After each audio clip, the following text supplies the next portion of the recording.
Assalamualaikum warahmatullahi wabarakatuh. Perkenalkan, nama saya Fitri Andini Mustian, peserta Lasar CPNS Angkatan 96 Kelompok 2. Di sini, saya akan menjelaskan tentang nilai-nilai dasar PNS, yaitu berakhlak, berorientasi pelayanan, akuntabel, kompeten, loyal, harmonis, adaptif, dan kolaboratif.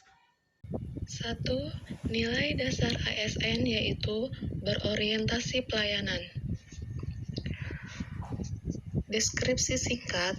Pertama, akan membahas tentang konsep pelayanan publik.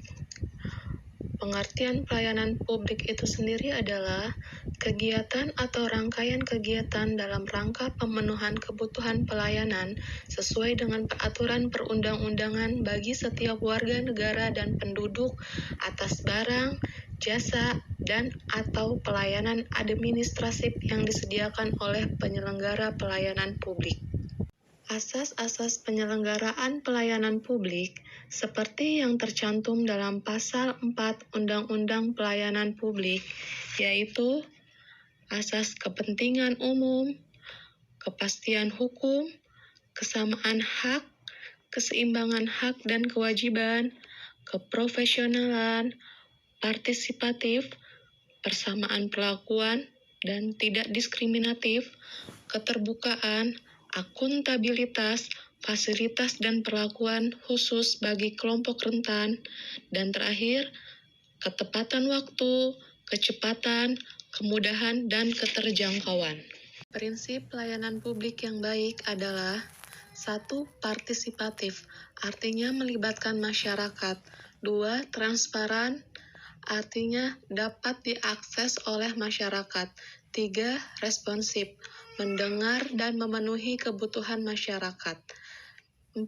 Tidak diskriminatif, mudah dan murah, efektif dan efisien, aksesibel, akuntabel, dan berkeadilan, yang artinya melindungi warga negara dari praktik buruh warga negara lain. Pegawai ASN berfungsi sebagai pelaksana kebijakan publik, pelayan publik, serta sebagai perekat dan pemersatu bangsa.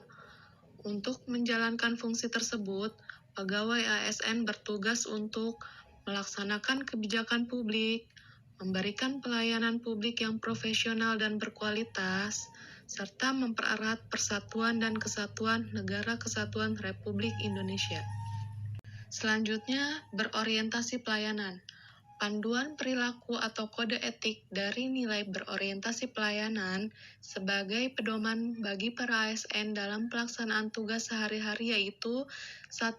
Memahami dan memenuhi kebutuhan masyarakat. 2. Ramah, cekatan, solutif, dan dapat diandalkan. 3. Melakukan perbaikan tiada henti. Di sini, tujuan pembelajaran nilai berorientasi pelayanan itu memahami dan menjelaskan pelayanan publik secara konseptual atau teoritis. 2. Memahami dan menjelaskan panduan perilaku kode etik, nilai berorientasi pelayanan, serta memberikan contoh perilaku spesifik yang kontekstual dengan jabatan dan atau organisasinya. 3. Mengaktualisasikan nilai berorientasi pelayanan dalam pelaksanaan tugas jabatannya masing-masing. 4. Menganalisis kasus dan menilai contoh penerapan berorientasi pelayanan secara tepat. Dari pembelajaran berorientasi pelayanan ini, kompetisi yang ingin dicapai 1. Memahami dan memenuhi kebutuhan masyarakat.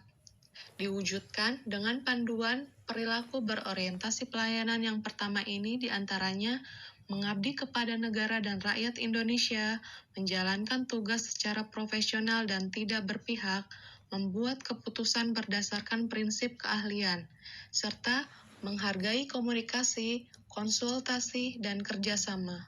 2. Kompetisi ramah, cekatan, solutif, dan dapat diandalkan.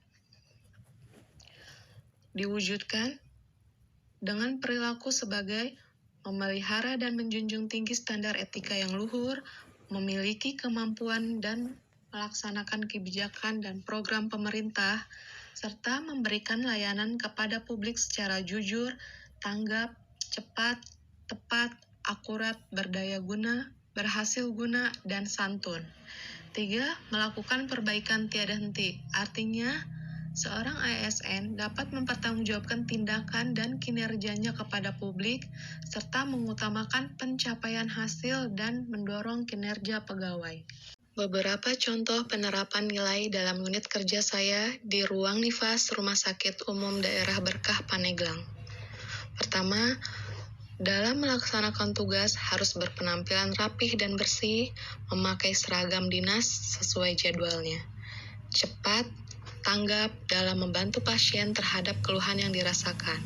Memberikan terapi tepat waktu kepada pasien sesuai dengan instruksi dokter.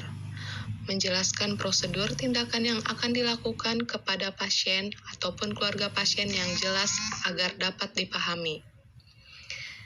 Menerapkan budaya 5S, yaitu senyum, salam, sapa, sopan, santun dalam memberikan pelayanan. Dan terakhir, dapat menerima kritikan dan saran dari pasien maupun keluarga pasien dengan terbuka. 2. Akuntabel. Nilai dasar ASN kedua yang harus dimiliki seorang ASN profesional adalah akuntabel. Dengan memiliki nilai akuntabel, senantiasa kita dalam melaksanakan tugas berlaku jujur, bertanggung jawab, cermat, disiplin, dan berintegritas tinggi. Aspek-aspek akuntabilitas. Akuntabilitas adalah sebuah hubungan berorientasi pada hasil, membutuhkan adanya laporan, memerlukan konsekuensi, dan memperbaiki kinerja. Fungsi akuntabilitas publik yaitu untuk menyediakan kontrol demokratis, untuk mencegah korupsi dan penyalahgunaan kekuasaan, untuk meningkatkan efisiensi dan efektivitas. Tingkatan akuntabilitas sendiri itu ada 5, yaitu akuntabilitas personal, individu, kelompok, organisasi, dan stakeholder. Panduan perilaku akuntabel ada 6 poin materi, yaitu akuntabilitas dan integritas dan anti korupsi, mekanisme akuntabilitas, konflik kepentingan, pengelolaan gratifikasi dan yang akuntabel, membangun pola pikir anti korupsi. Tujuan pembelajaran nilai akuntabel ini yaitu menjelaskan akuntabel secara konseptual teoritis yang bertanggung jawab atas kepercayaan yang diberikan. 2. Menjelaskan panduan perilaku kode etik akuntabel. 3. Memberikan contoh perilaku dengan pelaksanaan tugas yang jujur, bertanggung jawab, cermat, disiplin, dan berintegritas tinggi. Dan terakhir, mampu menganalisis kasus atau menilai contoh penerapan. Kompetensi yang ingin dicapai dalam mempelajari nilai akuntabilitas yaitu kita sebagai calon ASN profesional mampu mengaktualisasikan nilai akuntabilitas ini di dalam melaksanakan tugas dan fungsi jabatan dalam institusi kerja masing-masing. Salah satu contoh penerapan dalam unit kerja yaitu datang kerja tepat waktu, tidak menggunakan fasilitas yang ada di ruangan untuk kepentingan pribadi, bekerja sesuai tupoksi, melakukan pekerjaan yang telah dibagi oleh kepala tim dinas dengan baik dan bertanggung jawab. Ketiga, nilai dasar ASN yaitu kompeten. Kompeten artinya terus belajar dan mengembangkan kapasitas tiada henti untuk menghadapi tantangan lingkungan strategis. Di sini terdapat tujuan pembelajaran nilai dasar kompeten. Selanjutnya, kompetensi yang ingin dicapai yaitu kita sebagai calon ASN mampu mengaktualisasikan nilai kompeten dalam pelaksanaan tugas dan fungsi jabatan di institusi kerja dengan berpedoman pada perilaku kompeten, diantaranya meningkatkan kompetensi diri, membantu orang lain belajar, dan melaksanakan tugas terbaik. Berikut contoh penerapan nilai kompeten di unit kerja. Salah satunya, dengan senang hati membantu dan mengajari karyawan baru atau mahasiswa yang sedang melaksanakan PKK. serta mengikuti pelatihan-pelatihan atau seminar untuk meningkatkan kompetensi.